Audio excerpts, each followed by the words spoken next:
Rabbi shrah li sadri wa yassir li amri wahlul 'uqdatam min lisani yafqahu qawli amma ba'd.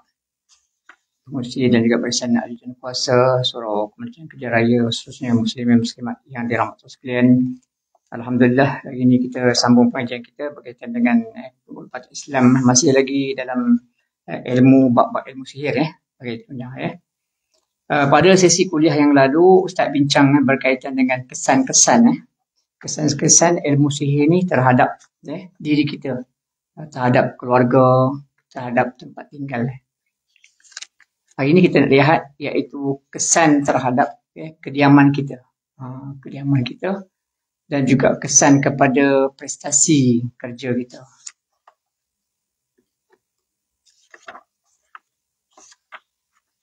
Sekiranya kalau kita lihat sihir ni bila mana seseorang itu terkena sihir lah contohnya dia akan melibatkan rumah tangga iaitu rumah kita juga. Kerana ada kalanya ilmu sihir ni dia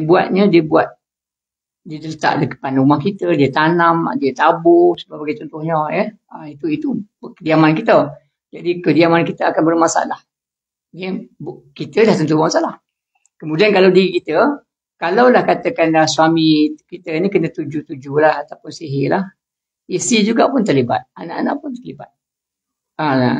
Tadi baru saya dapat maklumat seorang pesakit di hospital Johor meninggal dunia.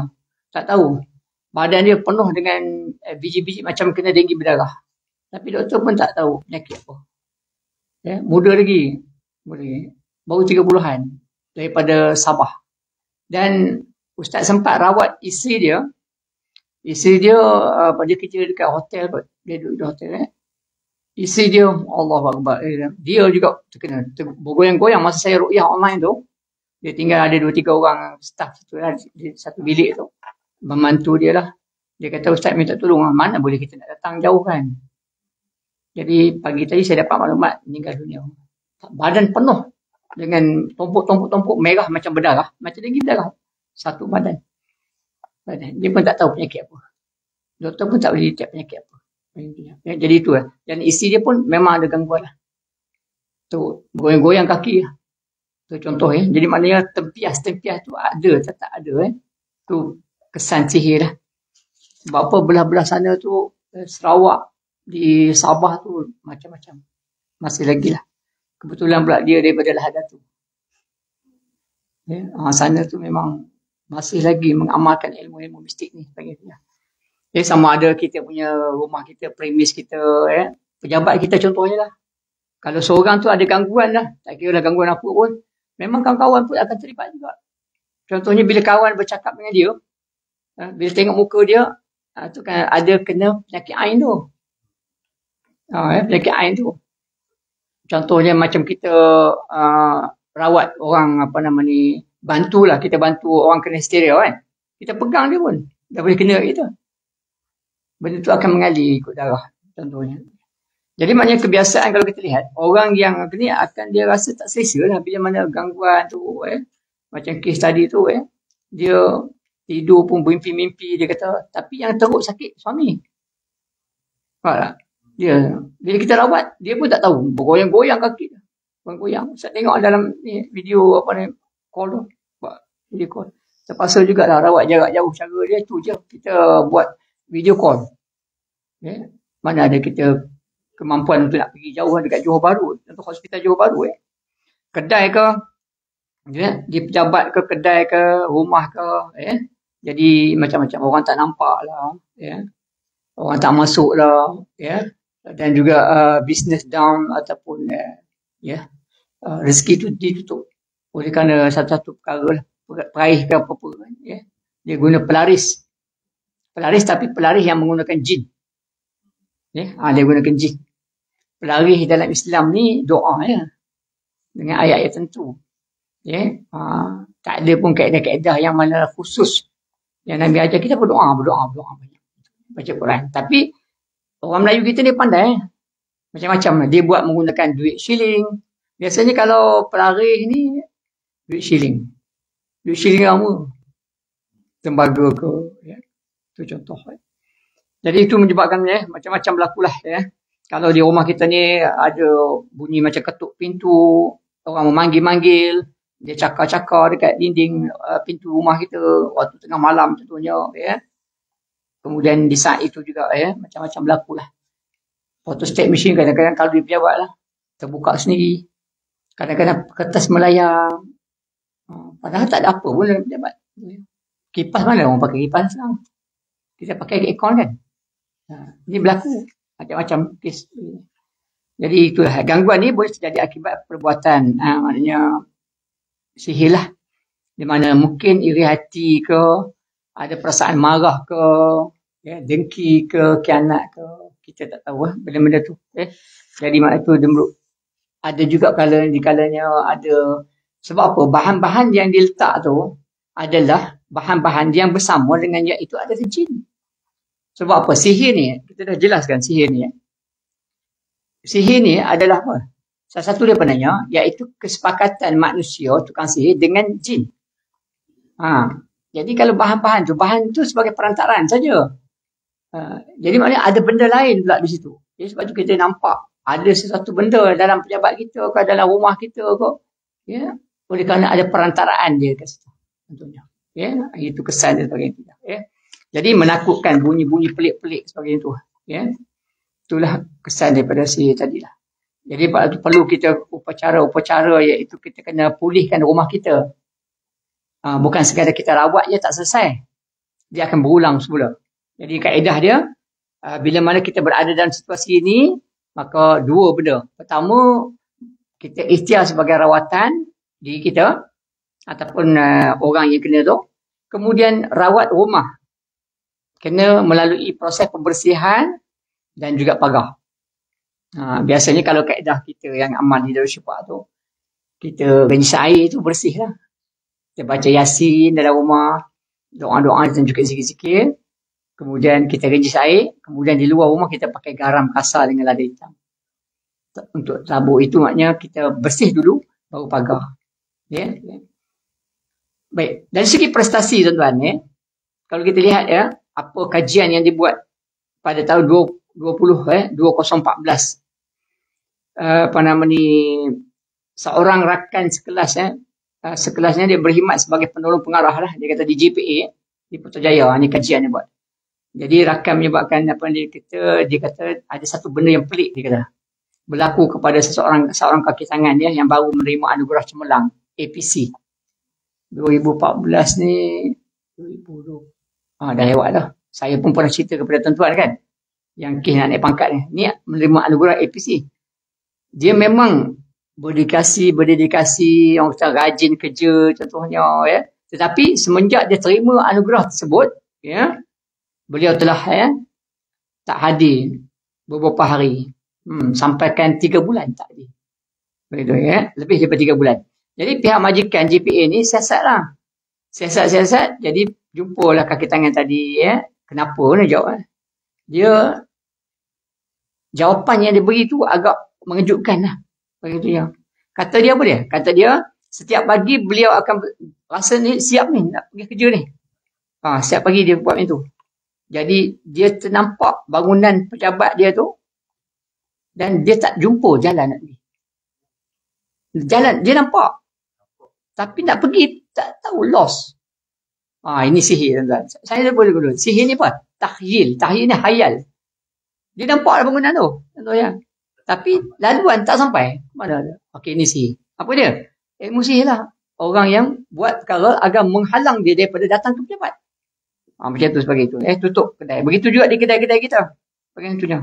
Jadi maknanya itu. Jadi dia pusing berlega-lega tempat nak cari jalan masuk. Tapi tak jumpa. Pelik berlaku. Itu gangguan tu. Jadi maknanya mangsa dalam keadaan macam tu lah. Jadi dia terpaksa rawat.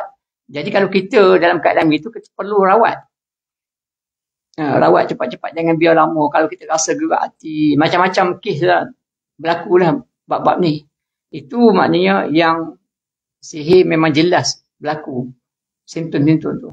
Ada juga di kalangan kita ni, yang mana ada kalanya kita ada masalah psikiatrik. Di mana hati kita juga bermasalah juga. Pengalaman saya berkaitan dengan pelajar-pelajar kita yang buat medical. Buat medik ni 6 tahun belajar sebelum kita jadi doktor tu. Sebelum kita ditempatkan di hospital-hospital kerajaan ni, maknanya praktikal lah. Kita kena habiskan 6 tahun belajar medical. Kemudian kita ditempatkan dalam tempoh masa tertentu, kita buat praktikal situ lah. Banyak kes saya. 5-6 kes sampai berhenti. Sayang kan, belajar 6 tahun, akhirnya berhenti, tak mau jadi doktor. Ada seorang anak pengarah Petronas. Dia pergi, ayah dia ikut. Dia pergi. Tapi duduk dalam kita. Tak masuk. Banyak. Akhirnya berhenti. Bila berhenti tuan-tuan, ayah kena bayar ratusan ribu tau. Belajar kat luar negara. Belajar di Mesir, belajar di ada seorang tu, belajar di Rusia. Dia ni bukan, dia doktor, dia buat, dia specialize dalam, dia engineer. Dinding kapal terbang. Perempuan. Last sekali kerja apa? Jadi guru tadika. Dekat Taman Molawati. Lebih daripada 10 tahun lalu lah. Jadi, perkara-perkara ni lah. Kena lihat bagi contohnya. Jadi, daripada dia ada prestasi yang baik, tiba-tiba dia jatuh. Jadi, itu ada dua perkara lah. Yang menyebabkan satu lagi, premis kita. Satu lagi prestasi, iaitu dia menutup rezeki lah. Rezeki lah. Dan banyak benda lah boleh berlaku dalam hal itu. Jadi sebab itu penting bagi kita ni nak kena faham kita kena banyak berdoa. Rezeki ni daripada Allah. Jadi rezeki ni daripada Allah. Jadi maknanya salah satu daripada kaedah dia Allah nak ambil balik rezeki daripada kita ni tuan-tuan. Jadi kena lihat macam tu tadi lah. Dia mengizinkan berlakunya sihir tadi. Takdir Allah tadi kan. Kemudian kita tak boleh bekerja. Jadi kita tak boleh kerja, macam mana nak ada rezeki? Jadi sebab tu kena beringat selalu. Jadi sebab itu kita penting bagi kita ni zakat. Zakat ni nak cuci hati kita ni. Zakat, ingat, bersedekah. Jadi perkara-perkara ini kena buat. Sebab apa? Allah bagi banyak rezeki kepada kita. Tapi apa yang kita beri balik sebagai satu balasan kepada Allah. Sebenarnya Allah tak perlu pembalasan tu. Tetapi kita lah. Maksudnya begitu. Allah tak perlu balasan pun. Tak ada makna pun di sisi Allah. Tapi kita lah untuk tujuan diri kita sebagai Kemudian kita lihat adakah ilmu sihir ini kesan dia adalah hakikat ataupun hayalan. Mana ilmu sihir tadi yang kita dengar cerita berlaku tu kan. Ada hakikat ke hayalan? Macam tadi kes saya pagi tadi kan. Meninggal dunia. Penuh badannya satu badan bengkak. Keluar sebesar-besar kan. Tumpuk-tumpuk merah kan. Doktor cek pun dan dekat darah dia tak ada pun ni menunjukkan bahawa dia ada bakteria sekian-sekian. Dan isteri dia sendiri bila kita doa baca Quran dia bergoyang-goyang kaki macam ni, goyang kaki. Baik. Benda spiritual benar-benar. Adakah benda ni realiti ataupun dia hakikat? Maknanya hakikat ataupun realiti ataupun segala khayalan. Baik, mungkin kita pernah dengar cerita-cerita tentang orang meninggal dunia akibat sihir. Tadi pun saya ada cerita tuan. Pagi tadi meninggal, tak sempat saya nak ruyah. Nak ruyah pun online jugalah. Sebab apa? Isteri dia bekerja. Baru 30-an isteri dia. Jadi bila isteri dia bekerja, isteri dia petang kan, baru habis kerja, baru pergi jumpa dia di hospital lah. Jadi petang kan, Ustaz nak ruyah. Kemarin Ustaz ada ruyah isteri dia. Bergoyang-goyang semua lah. Online dia. Jadi saya kata, insyaAllah kalau kamu sampai ke hospital, saya ruqyah je online je. Kamu bagi tahu. Tak sempat. Apa tak? Dia cepat. Cepat pergi. Jadi maknanya kena tuju-tujulah ataupun santau sebagai contohnya Namun sejauh manakah kita yakin bahawa benda ni realiti ataupun hayal? Sebab ada di kalangan kita yang tak yakin. Terutama suami-suami lah. Suami-suami ni tak yakin. Ataupun ada juga isteri. Tadi pun Ustaz baru je lepas kaunseling. Ada seorang hamba Allah ni lelaki. Dia juga Ustaz. Kerja di salah sebuah daripada universiti. Universiti tempatan. Dia datang pun dengan uniform dia. Dia mengadu hal, share sikit lah. Dia mengadu hal isteri dia dah berubah. Berubah dia. Lepas tu bila dia cek tengok rupanya dia ada affair dengan lelaki lain. Sampaikan tadi dia bawa Pak Ustaz. Dia baju lelaki tu yang belum dibasuh. Dia tunjuk kat Ustaz. Ustaz kata, ni baju lelaki ni, mana ada orang perempuan pakai? Dia kata, Ustaz, ada dalam almari isteri saya. Saya tak pakai baju ni, Ustaz. Baju ala-ala orang muda pakai naik motor tu. Gambar-gambar kan. Baju t-shirt yang kain dia macam sukan tu. 2 helai. Satu tu dia dah bakar, satu dia nak bukti, dia tunjuk kat Ustaz. Bawa, dia bawa. Masya Allah. Baju yang tak ada basuh. Lepas tu dia pun cium lah. Dia kata, ini bukan bau isteri saya. Kita bau kan. Suami isteri ni kita bau kan. Bau badan orang panggil kan. Sebab tu Ustaz beritahu, kalau anak-anak kita ni kan, dia terlalu rindu pada kita lah. Kaedah orang tua lah, petua kan. Dia kata, bagi selimut kita, selimut dia. Betul. Kalau Ustaz pun pergi berjauh-jauh, kalau anak rindu kat kita kan, Ustaz suruh dia selimut dengan kain selimut Ustaz. Apa dia? Dia bau badan kita. Kan selimut kan bau. Tanyalah isi-isi, tanya suami. Bau isteri memang baik. Bau suami okey lah. Tapi bagi orang lain, bau mungkin tak enak. Tapi kita kesesuaian. Itulah jodoh saya nak bagi tahu. Apa dia? Dia suka segala-gala apa yang ada pada isteri dia.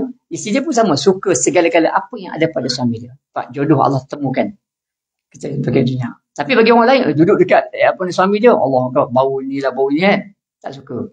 Orang perempuan kata contohnya. Tapi bagi dia, tak ada masalah. Contoh dia. Nampak? Itulah jodoh sebenarnya. Kita tak tahu kan. Jadi contoh macam tadi, suami tadi, bawa, Ustaz, ini bukan bau isteri saya ni. Bau peluh dia.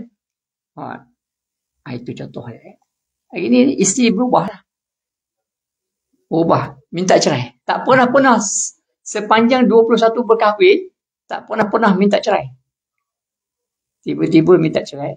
Cek-cek tengok, rupa-rupanya, ya Allah. Dan dia pernah ekori naik dengan jantan tersebut. Satu pejabat. Ni bahaya ni lah. Satu pejabat. Lama dia kerja-kerja, maka berlaku pergaduhan. Dalam kecil, dia buat report polis semua ni. Kan? Kemudian siap ada gambar sarung cincin pun. Bukan muda tuan-tuan. Bukan muda. Umur dah 47. Bukan muda. Kalau orang muda tu, orang kata sebab dia muda. Ini dah tua. Hari ni banyak kes saya nak beritahu. Pengalaman saya lah di pejabat. Banyak kes semua umur 50 ke atas. 40, penghujung-hujung lah. 47 ke atas banyak kes ni minta cerai. Nak kahwin lagi. Tak cerai, kemudian bersedudukan dengan suami orang. Bersedudukan dengan bini orang. Itu biasa. Dua-dua pihak sama. Laki pun sama, perempuan. Yang banyak hari ni kes perempuan. Isteri orang. Perempuan bergelar isteri orang, dia suka cari kat luar. Sebab apa? Sebab ni. Macam kes tadi, dia kata apa? Suami dia ustaz. Dia bukan ustaz. Dia kata, ceraikan saya. Abang boleh cari ustazah. Sebab saya bukannya, muslimah. Itu dia, muslimah. Patut kita cakap tu. Kita patutnya bersyukurlah dapat suami ustaz. Sebab apa? Sungguhnya dapat didikan dia daripada ustaz tadi kan. Contohnya kan. Patutnya kita suka. Ini pula dia tak nak ustaz tu. Dia nak bercerai. Contohnya. Sebab dia anggap diri. Kita patut menganggap diri kita muslimah. Patutnya lah. Baru kita cantik kan. Dari segi pakaiannya, dari segi semua. Muslimah. Tak semestinya kita ustaz. Tak semestinya kita ustazah. Saya cakap. Islam tu, dia tak kata pun dia ni ustaz dia ni dalam konteks itu. Dia yang penting akhlak. Akhlak kita ikut sunnah, ikut Al-Quran dan sunnah. InsyaAllah terpelihara. Bukan ustaz semua masuk syurga. Bukan begitu. Bukan orang tempatan tak masuk. Tidak. Sama je kita ni. Saja. Cuma disiplin kita. Ustaz, tugas dia mengajar agama. Beza dia. Guru mengajar di sekolah. Mengajar di pensyarah, mengajar di universiti, contoh. Jadi kena faham bab-bab ni sebagainya. Jadi sebab itu, benar tak sihir ni boleh digunakan untuk melakukan jenayah tadi lah. Tadi meninggal dunia tadi. Benar tak? Bagian itu. Ataupun, dia sebut benar tanpa disentuh. Maksud dia apa? Jarak jauh. Dia sampaikan tu melalui, tiba-tiba berlaku, tiba-tiba jatuh, tiba-tiba ditolak. Okay. Jadi persoalan tersebut, ni yang membelenggu kita ni. Selalu bermain dalam fikiran benar kata Allah. Baik. Dia ni ada bentuk yang sama juga lah. Khilaf lah. Maknanya perbezaan pandangan antara satu dengan lain. Kalau kita rujuk. Dan juga ada yang kata dia hanya khayal, dia ni hakikat begitu tanpa pembuktian. Tapi kalau kita merujuk dalam Al-Quran, benar-benar ini memang berlaku. Contohnya Ustaz dah bincang itu sihir pemisah tafrik ayat 102 Al-Baqarah. Ya, sihir tafrik ya. Contohnya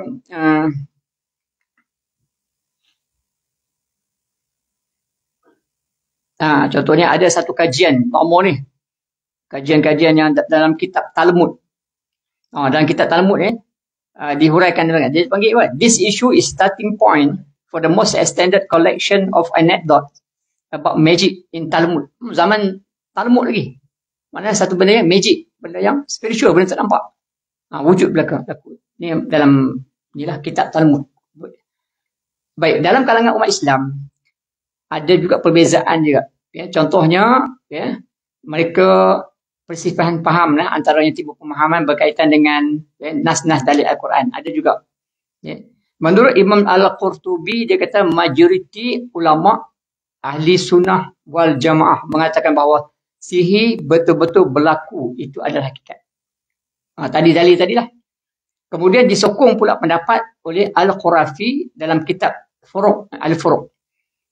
Oleh Al-Imam Syarizi, Imam Nawawi, Ibn Hajar, Al-Haytami dalam kitab Al-Asqar tahun 2002. Jadi maknanya bagi kita nak lihat ni, maka kita kena lihat perbandingan dan hakikat sebagainya. Okey, yang pertama kita lihat keadaan sihir yang mempunyai kesan hakiki. Yang ni kita lihat. Baru kita dapat tahu. Baik, kesan secara hakiki adalah di mana keadaan sihir benar-benar terjadi, bukan tipuan semata-mata. Ya.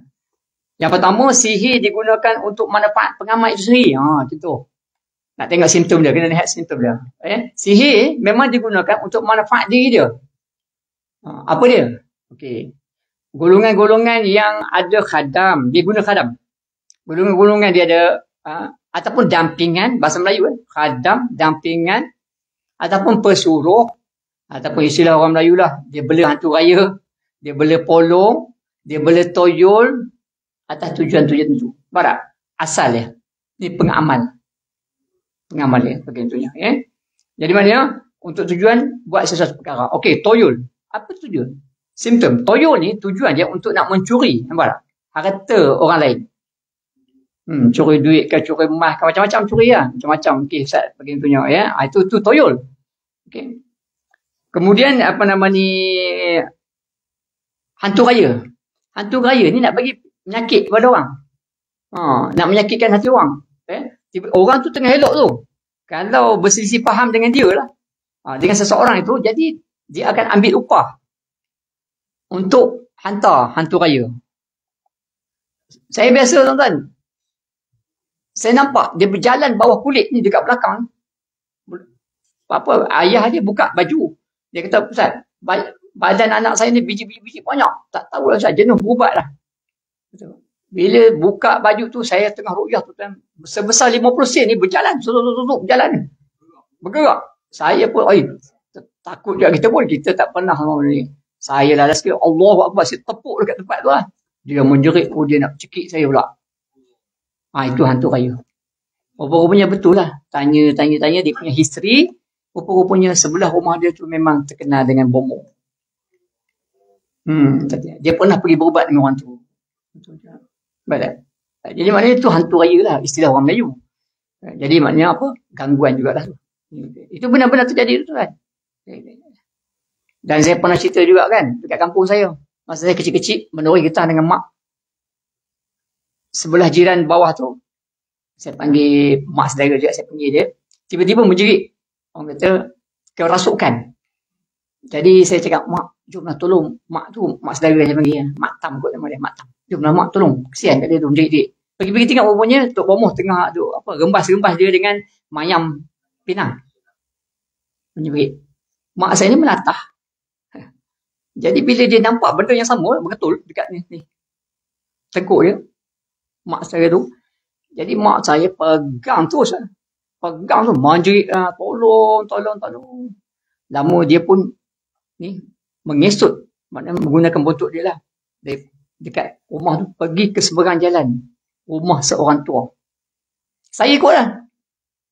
Ikut. Ramai lah ikut, saudara dan mara dia, suami dia ikut lah. Kan? Pergi. Seorang tua tu dia duduk atas tangga. Dia melutut dekat orang tu. Dia panggil mak.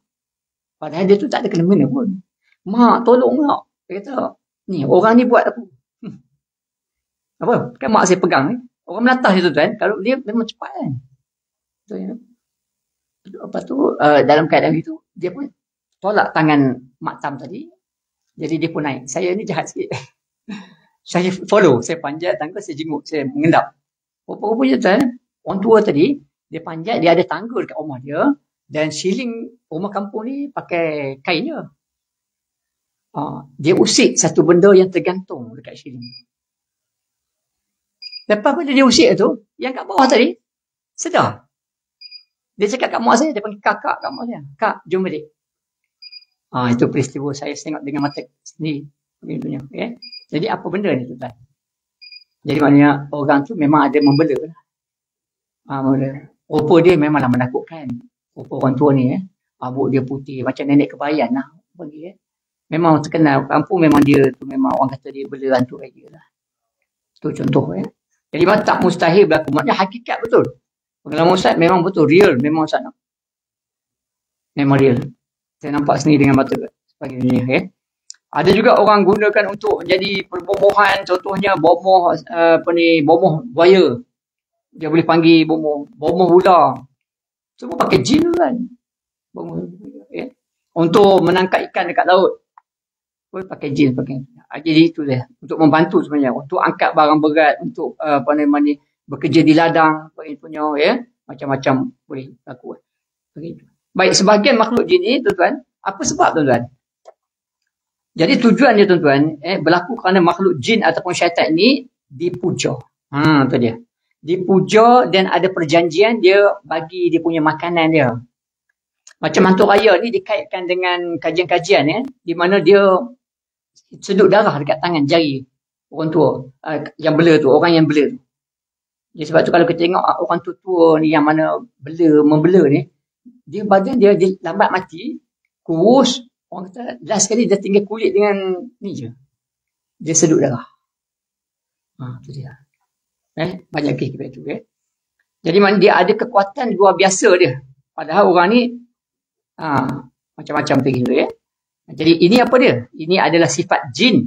Di mana kekuatan dia kuat, hebat. Contohnya firman Allah SWT dalam surah An-Naml ayat ke-39. A'udzubillahi minasyaitonirrajim. Qala ifrit minal jinni ana atika bihi qabla an takhuma min maqamik.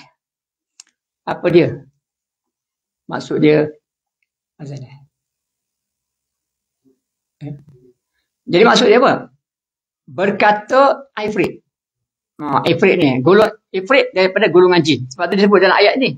Minal jin Qala ifrit minal. Berkata ifrit dari kalangan jin. Maknanya bila sebut ifrit ni siapa? Ifrit jin. Iblis siapa? Jin. Syaitan siapa? Jin. Asal. Itu saja.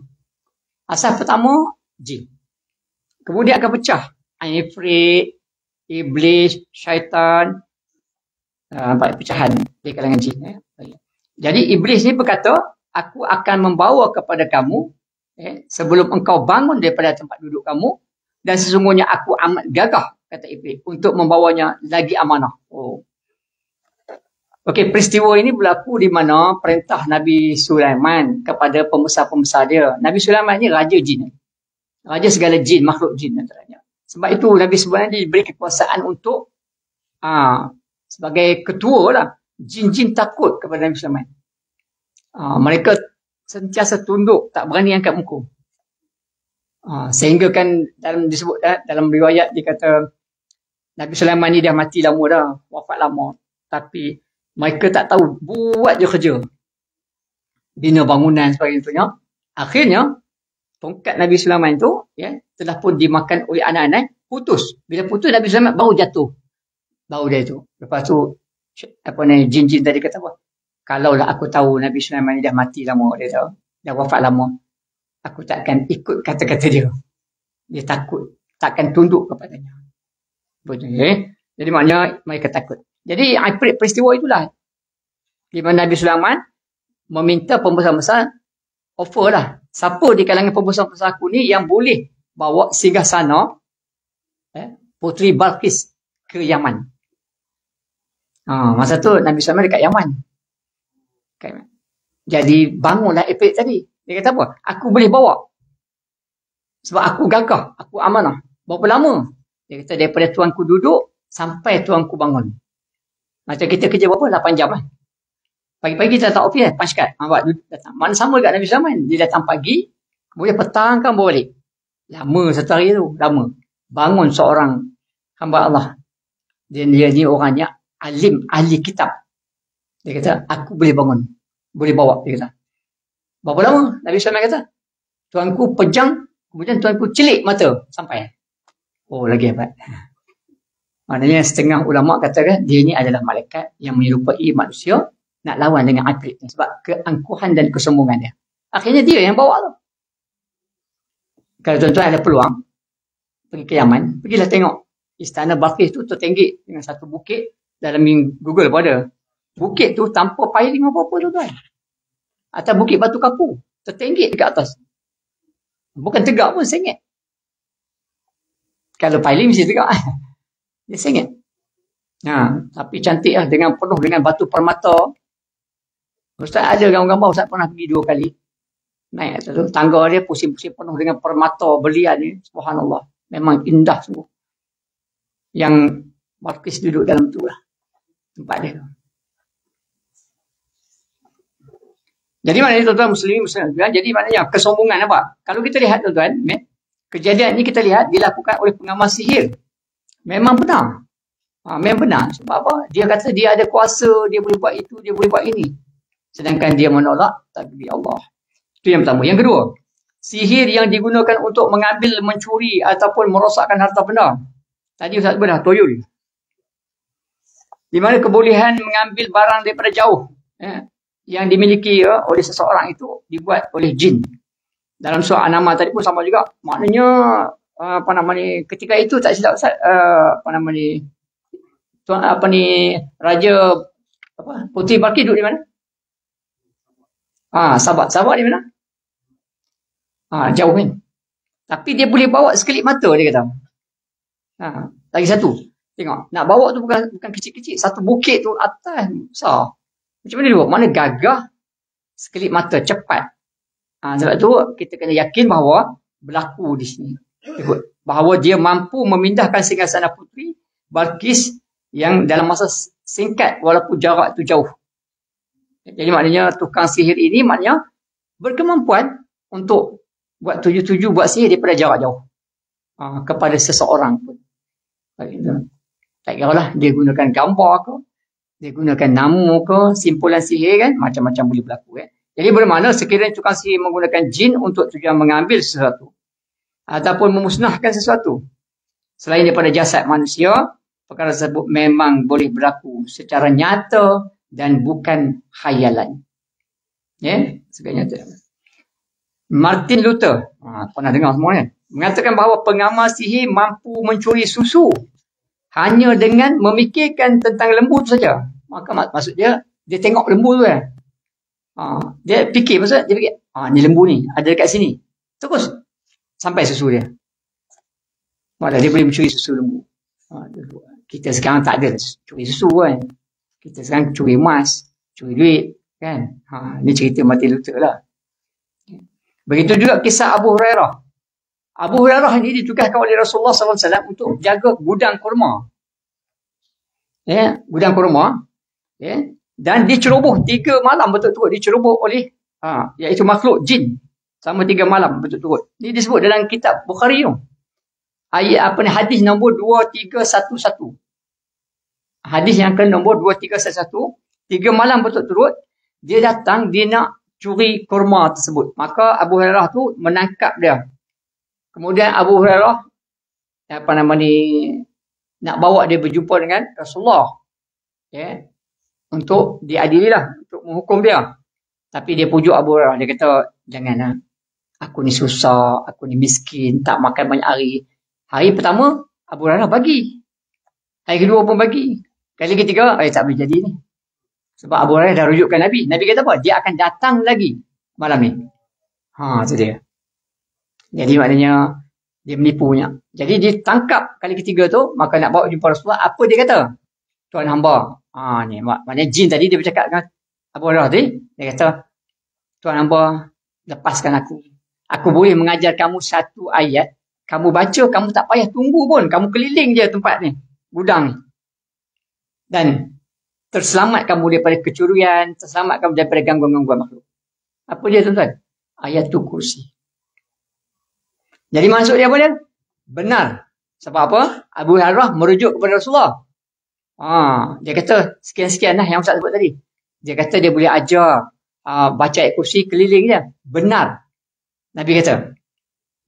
Maknanya ayat kursi boleh digunakan untuk pagar. Pagar harta benda, rumah kita, diri kita, pagar. Keliling saja. 8 jam. Baca keliling je. Niat. Tetapi Nabi kata apa? Di mana aku? Maksudnya apa? Tak boleh kita ambil daripada jin. Mimpi-mimpi tak boleh ambil. Kita kena belajar bertalaki. Kerana apa? Al-Quran dah lengkap diturunkan kepada Rasulullah. Tu yang Nabi kata, di mana aku? Patutnya belajar dengan aku. Tetapi benar. Benar ayat kursi itu benar. Jadi ada 2 dimensi di sini.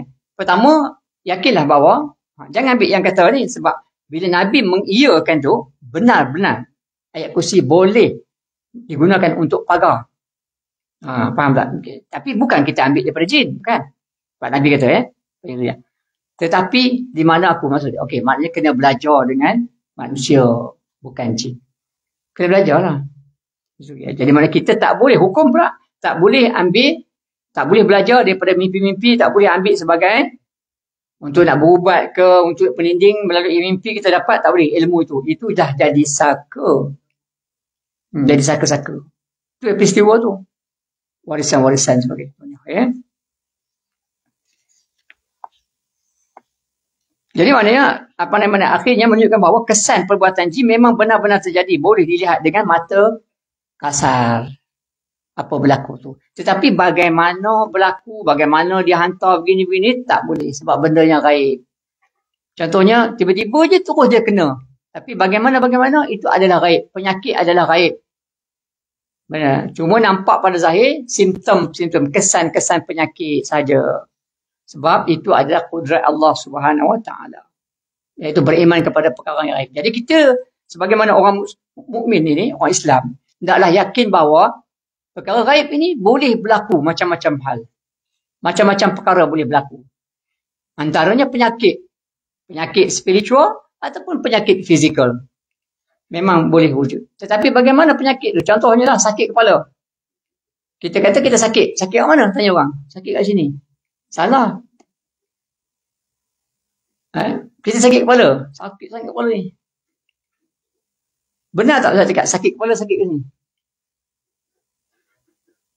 Tak betul. Yang rasa sakit tu di mana? Rasa sakit tu bukan di kepala. Rasa sakit tu di roh dia. Bila dia makan ubat tidur lah katakan. Doktor bagi ubat tidur. Kalau sakit sangat, doktor akan bagi painkiller. Tidur dia nyenyak. Dia tak ada pun bergaduh. Sakit, aduh. Dia tak ada pegang kepala pun dia tidur. Bunyi. Betul kan? Mana apa dia? Yang rasa sakit tu adalah spiritual. Roh kita. Sebab itu, roh penting. Kita kena bagi makanan rohani. Kena kuat. Roh kena kuat. Sebab dialah yang akan menentukan rasa sakit, rasa tak sakit. Tetapi kalau rohnya itu ada sifat sabar, maka dia akan sebut. Dia tak sebut sakit lah, aduh tak ada. Dia akan sebut Alhamdulillah, Astagfirullahalazim, Astagfirullahalazim. Nampak tak? Dia zikir. Nampak tak? Itu dia. Jadi roh kita penting sangat. Kena letak duduk dalam situasi di mana kita roh yang kuat, roh yang beriman, roh yang ada kesabaran padanya. Selalu didik. Sakit, Alhamdulillah. Allah nak uji aku ni supaya dekat lagi dengan Allah. Apa dia? Bila kita sakit, kita zikir. Ha. Bila kita zikir, kita jadi orang tenang. Simple je. Bila tenang, tak adalah kita duk, aduh sakit kepala, sakit. Tak ada rasa pun sakit dekat kepala pun. Sebab yang sakit tu adalah roh yang merasa sakit tu. Tempat dia, itu saja hanya di kepala. Tapi rasanya di roh. Nampak tak? Apa-apa sakit lah. Sakit dia. Tengok orang meninggal dunia. Sebujuk kaku. Rasa sakit tak? Tak ada. Sebab apa? Roh dia terpisah sudah. Ni konsep dia sebagai itu. Jadi nak kena faham. Pakai judulnya, kena faham betul-betul lah. Jadi maknanya itulah cara kita sebagai contohnya. Dia ini adalah benar-benar berlaku dan bukan khayalan.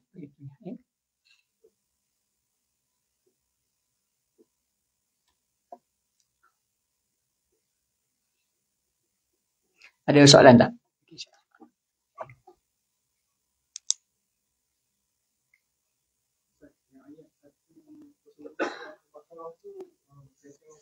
Sihir pemisah. Sihir pemisah. Pemisah. Ru'yah. Ru'yah dia. Wattaba'u ma tatlu syayatin 'ala mulki Sulaiman. Mereka mengatakan Nabi Sulaiman mengamalkan ilmu sihir. Kata Allah, mereka lah yang kufur. Siapa dia? Syaitan-syaitan. Kerana apa? Kerana mereka mencuri ilmu yang dianugerahkan Allah kepada malaikat Harut dan Marut. Ilmu ni tak diberi siapa-siapa pun. Hanya mereka saja. Bukan untuk tujuan disampaikan, tak.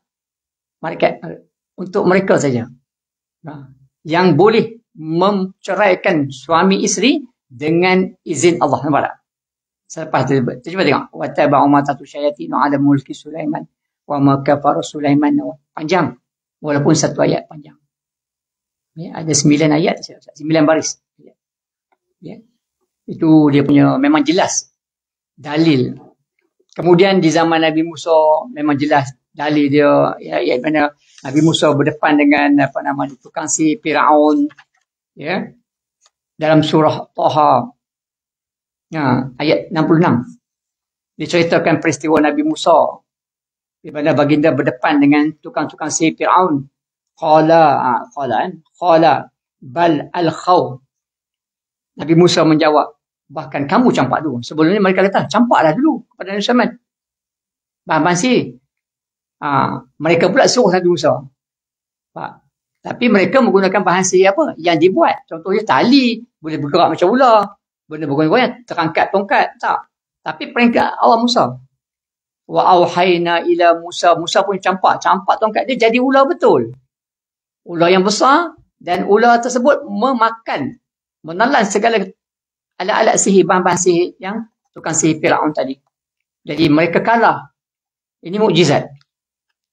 Maka mereka mengancam nak menangkap, larilah Nabi Musa. Itulah peristiwa terbelahnya laut tu. Dan Firaun tenggelam di dalamnya. Peristiwa itulah.